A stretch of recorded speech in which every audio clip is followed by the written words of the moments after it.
This practical is based on PLC to PLC communication using Ethernet IP. It is practical. The objectives are use the Ethernet IP to communication between two PLCs and how to configure the PLC and your computer and network switches to initialize the communication and use CIP symbolic client messaging functions to communicate between the PLCs. The apparatus will be using two micro 20 PLC units and 4-port network switch. You need to use two laptop computers, one for data transmission and one for data receive, and DC power supply to power your PLCs and the Ethernet switch. Some push buttons and lamp indicators to display the status of the code. In the pretest, you are asked to sketch the block diagram of how two PLCs can be connected for data communication using Ethernet. So here you can refer the reference material provided in the LMS, which gives you the instructions how the hardware setup is done. In the procedure, there's a problem. This is a simple automated problem which we are going to run in the lab environment, simulating using push buttons. So if I explain this problem, in automated project, it is required to monitor the number of vehicles inside the parking lot using PLC A. This number is then transmitted to distance PLC B using Ethernet. You may use two push buttons at PLC A to demonstrate the vehicle counting for entering and leaving, and also use a data send push button to initialize the data transmission manually. A green light should be lit at PLC B if the number of vehicles in the parking lot is less than 5, and a red light should be lit when this number is greater than or equal to 5. So basically at PLC A, you have to use a counter to count the number of vehicles entering and leaving, which can be simulated using push buttons, one for entering, one for leaving. And also you have to use another additional push button to data transmission. Once the data transmission push button is set, it will transmit the data from PLC A or the counter value using the Ethernet. At PLC B, so you have to read the data coming from the Ethernet and display it, as well as you have to use these light indicators to display the status, whether the number is less than 5, whether the number is higher than 5. Step number 1 will be displaying your input-output assignment for your push buttons and the lamps for two PLCs. Then you have to write a code for data transmission and data receive using the Allen Bradley Micro 800 programmable controllers, and using this manual code getting started with CIP client messaging. And similarly, you have to configure PLC B for data receive. Then you have to come back for hardware setup and testing. First step is to disconnect the AC power from AC mains, and which disconnect the power to the PLCs. Then you can connect your push buttons and lamp indicators in PLC A and B. Then you have to connect two PLCs using the network switch using Ethernet cables. Then your lab setup should be checked by your instructor. Once it is verified, you can power up the PLCs and Ethernet switch. Then you have to assign the IP addresses correctly to your two PLCs and build and verify your program. Then you can download them and test it. In the observation section, you have to attach a photograph of your test setup with a clear view of PLC A and PLC B and the Ethernet switch. Then you have to take screenshots of your ladder diagram before downloading, and then display the input-output variable list in two programs, transmit and receiver. While the run mode is enabled, get screenshots of ladder diagram for different test conditions as below. So at PLC A, you have to take a screenshot when the up-down counter is enabled, how the variables are updated, when the data sent by button is pressed, and you have to display how the COP and message CIP generic function blocks are updated.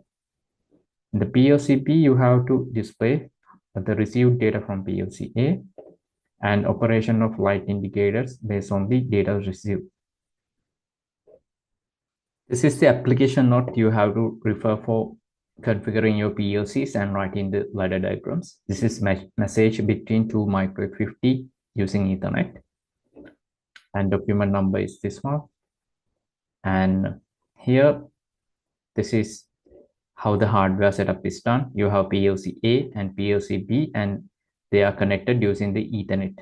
There could be a number of other PLCs connected to this Ethernet switch. And you have to correctly configure the IP address and subnet mask of PLC A and B. So the PLC A and B IP addresses are given in the PLC panel board. So you have to feed that correct value to here. So you should not use a same IP address for A and B, then that will give you some problems in the code. So these IP addresses are different depending on the IP address given in the PLC panel boards. You have to assign them. So how to assign them? So first you have to create a project in the connected component workbench. So open your project and select the correct PLC, whether it is micro 50 or micro 220 PLC. You have to select the correct PLC in your project, and then go to the controller and go to the Ethernet. Here you can add the IP address and subnet mask for PLC A. Then you have to import the COP or copying function block to your ladder diagram, and then equal function block, then message CIP symbolic 1 function block. These 3 function blocks has to be used. Then you have to correctly assign the variables for data transmission and receive. So basically, in the Ethernet, when sending the data, so the data packet will be something like this. So we have a preamble which gives you some indication of the data going to be transmitted, and this is SFT's start frame delimiter, and then TA is destination address, SA is a source address, and the length of the data packet, and depending on the type with the IP version 406, then the MAC client address, client data, and PAD, and error correction. There could be some extensions. So you can refer the messaging packets and frames using IEEE standards. I'm not going to cover them in detail, but we are coming back to our lab manual.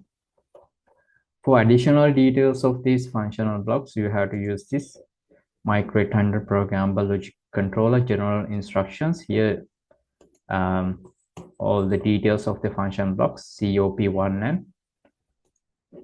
and message CIP symbolic 1 function blocks, and their details are available. So if I explain the function blocks, first you have to enable the COP function block. So here you have to use a normally open contactor, which can be linked to your whatever the data sent button. So if that push button is sent, this will be enabled. So you have to assign these variables. First one is source data.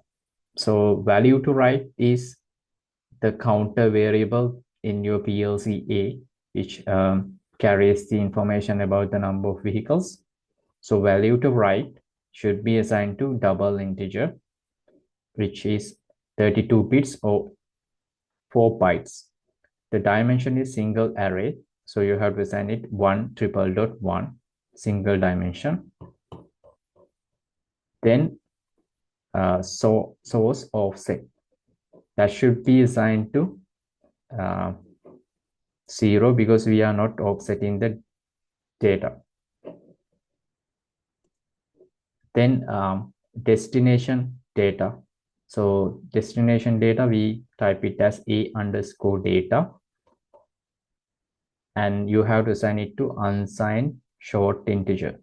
Unsigned short integer is like 8 bits or single byte data, and so since this is 8 bits into 4, or like 4 bytes, and we are splitting this double integer into 4 bytes because a data is unsigned short integer. It is a single byte and this has 4 bytes, so we have to somehow crop them. So you have 1 2 3 4 bytes. This is 32 bit, or like so which carries, one is 8 bit and this one is also 8 bits, and like that double integer is copied by splitting into a 4 uh, bytes array. So COP function block basically does is it will crop this double integer into 4 bytes because this message CIP symbolic one which only accept bytes for data transmission. So value to write is double integer. We split it into 4 bytes, and that is copied as a data. And destination offset we set it to 0, and length is 4 because this has 4 bytes. So we assign it to 4. And swap is set to true, which means you are swapping the data. So even though like whatever the 4 bytes you are assigning, this is the highest one and this is the lowest one, when you sending it will be swapped. So this one copied here, and like that this one comes back to here.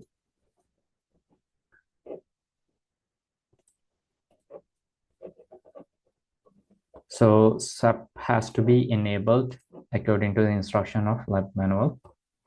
So you have to keep it as true or 1. So more details are available here.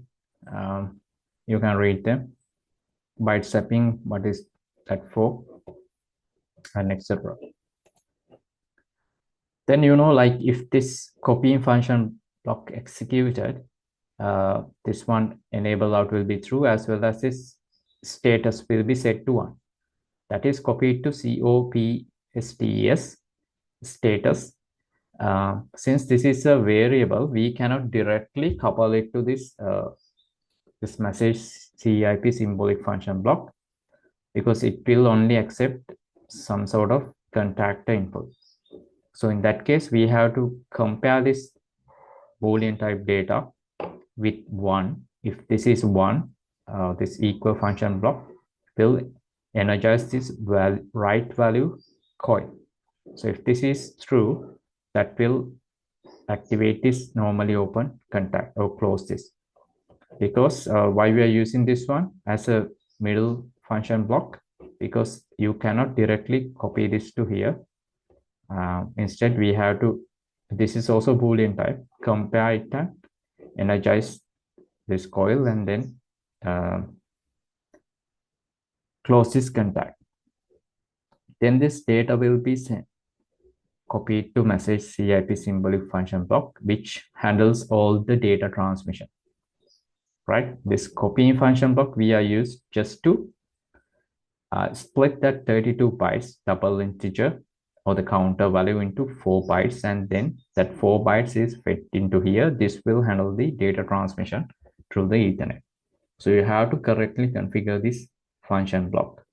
You have to create 3 data types, and the final one is data. You have to assign it to a data, which you have already defined in your global variable list, unsigned short. And here you have to create this a underscore control config.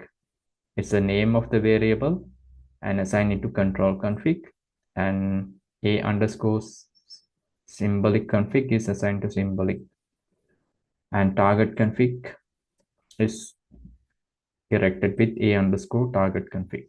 So once you create these variables, you have to go back to this global variable list and correctly assign it to the variable type. A underscore control config should be selected as CIP control config type. A underscore symbolic config should be selected as CIP symbolic config. A underscore target config should be selected as CIP target config. And A data will be the same, which we have defined here. There's a small mistake in this PDF because A data 1, it should be corrected to A data, which the same thing we have used. This is like A data 1 is something which is not relevant to this one. So if you have A data, which is defined here, you can directly link to here. Right. So a control config, CIP control config, you have to provide this trigger type 300 milliseconds. And in the symbolic, CIP symbolic, since PLC is sending data, you have to assign it to 1, write. Write data is set as 1. Then you have to put this tag, which is UDINT from A. This could be any name that you can put it as a label to identify your data. So UDINT underscore from A, I will keep it as the same and make sure you say the maximum characters that can be there is 80. The data type should be selected as 200. There's a list of the numbers. If you use unsigned double integer, it should be 200. Although there's a small, because you have used DINT, and here it is unsigned DINT and 200 is used, not this double integer. So you have to use 200 here, then only it will work. You can use this as a UDINT as well, it should work, right? Then the target config, where your target address, which is the address of the PLC B, and that should be feed with 4 comma 4 is the port number of the PLC. If you go back to this PLC, there are different ports. This is Ethernet port, and there's a USB port, and there's a RS-232 port. There are several ports available. Port number 4 is assigned to Ethernet. That's why we are using number 4. If you look at the catalog of PLC, each port has given a unique numerical character. For the Ethernet, it is number 4. So that is why we are using it as 4 comma the IP address of the PLC B. And these values set as default 1, 0, and 0. Then basically your PLC A code will be done.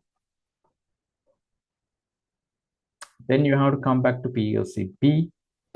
Again, you have to create a new project in Connected Component Workbench and select the right PLC controller and go to the Ethernet settings and configure your PLC B IP address. And then you have to just go to the global variable list, because PLC B, we don't need to write any or use any function block to read the data. So you have to create a label or the tag name as UDINT from A, the same tag we have used for sending the data, that is carrying this information or your counter value or the number of vehicles as like a label. So you have to write the same name in PLC B global variable list and set it to UDINT, unsigned double integer. Then when you execute the code, if there aren't any errors, so when you press the data send button, so the counter value, here there's a number is displayed, which is not the value that you should see in your PLC, because you should see the counter value or the number of vehicles is copied to this value to write. And then if it is executed, this should be 1, and that is compared here. and that will close this write to value, and that will enable this message CIP symbolic function block.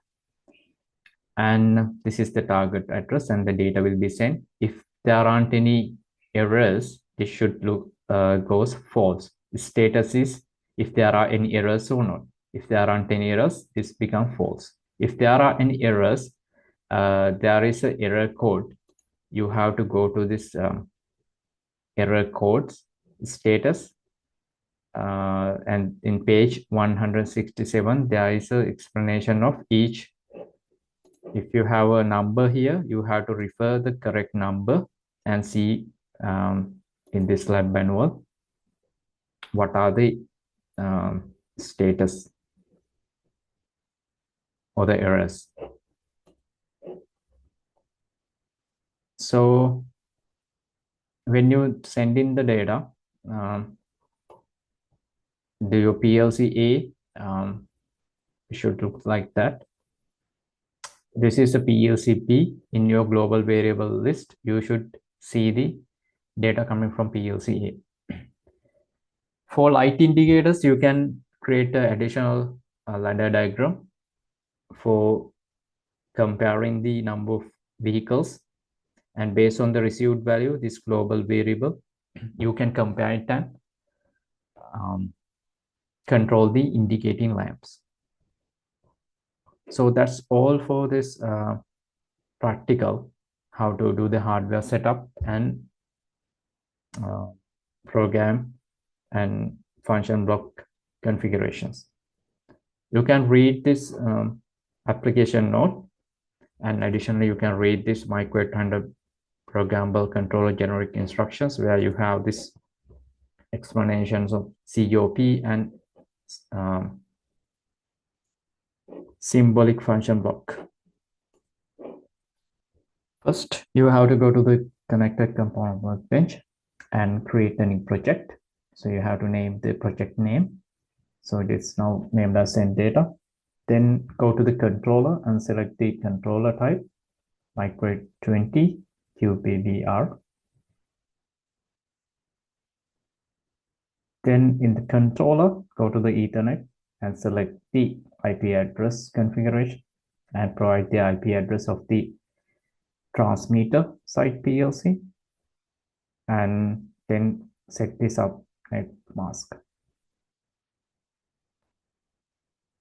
Then we can create a new ladder diagram. So now we are opening the ladder diagram. Then as shown in the application manual, we have to create the program that is responsible for transmitting the data. So this is the input, digital input 00, which is linked to the push button that can be pressed for sending the data. And now we have imported the COP function block, and you have to parameterize the appropriate inputs. So this is the source value to write, that is unsigned UDINT 32-bit value, unsigned double integer, and source of set is set to 0, and 8 underscore data is the destination data, and destination offset set to 0, and the length of A data is set to 4, and the SAP is set to 0. And the status of the COP1 function block is named as COP1 status. And value to write, you have to select it as unsigned double integer, and the A data should be selected as unsigned short integer.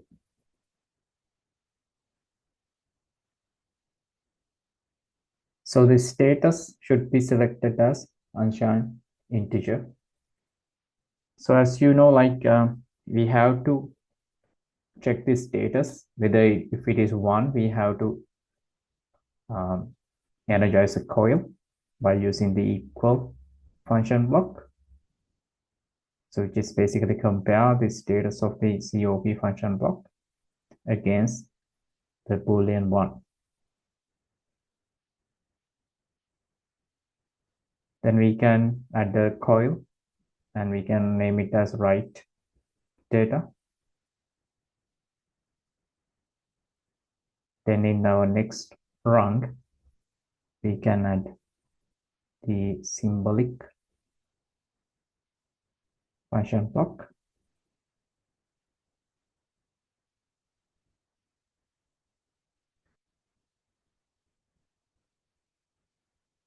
Now it should be enabled using the write data, normally open contact. Now we have to parameterize the message CIP symbolic function block. Now this is first one is a underscore control config. And the second one is symbolic config.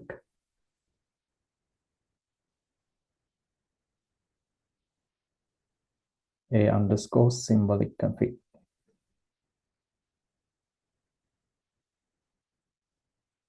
You can provide any name that you wish, but you have to select the appropriate data type. And the third one is target config.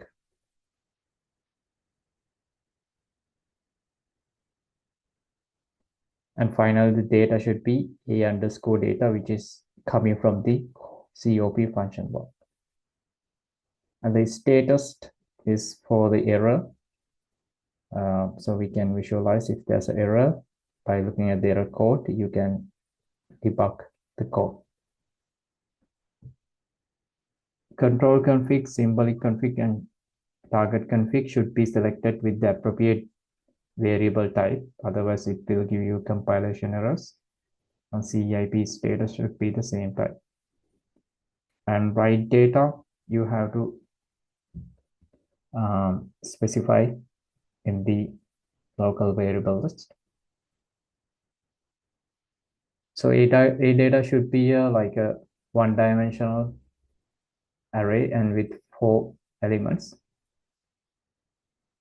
And value to write is UDINT with the one-dimensional array with a single element. In the message CIP symbolic one, these variables has to be assigned with the appropriate value shown in the application note. So the trigger type is 300 millisecond. And since we are sending the data, you have to select, specify it as 1. And the symbolic name read write, that is the tag. You can name it as any name. Like here we have labeled it as a underscore data. It could be UTINT from PLC A as shown in the previous application note. And the symbolic data type, since this is UTINT, you have to configure it as 200. Destination path is the PLC B address. So this is 4 is the port of the PLC A, which is responsible for Ethernet port. And this is 10.10.25.6 is the PLC B address.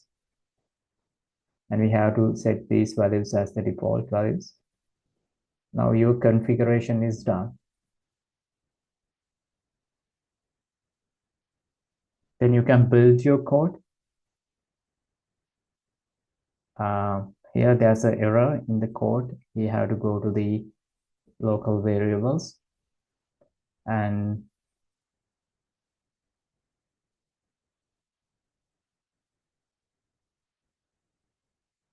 data should be selected as a underscore data. So that was the error. So you have to select it as a underscore data. Then the compilation error will goes off. Now our project is successfully built. You can save and then upload this code to the PLC A. Now you can create a new project, name as the receiver for your PLC B, and select the appropriate PLC and add to the project. And you have to correctly assign the PLC B IP address here with the subnet mask.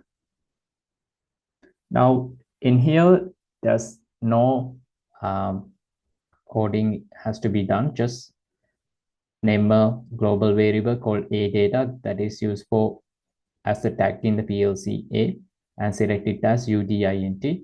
So whenever data is received to PLC B, that variable will be updated. So now you can compile the code, and if there aren't any errors, you can upload it to your PLC B. Then you can check the transmitting and receiving the data. We can see the transmit and program. So you can see the counter value is now set to 2. So when we send it by pressing the send button, so this data will be sent to the receiver end. So the data is 2 and it is sent to the through the Ethernet. Now we can increase the counter value up to 5, and we can again send this data. You can see now the write value is enabled, so which means it is sent through the Ethernet to the receiver end. Receiver end, we can see this program if the value received from PLC A is less than 5, so the green light should blink. If the value is equal to 5 or higher than 5, the red lamp is lit. Now we can see the real physical hardware. Now we are going to increment the counter by 3, and then we press the send button, so that is received to the PLC B, so the green light is lit. So we are increasing the counter value more, so that is higher than 5. So when you press the send button, the red lamp is lit because it is higher than 5.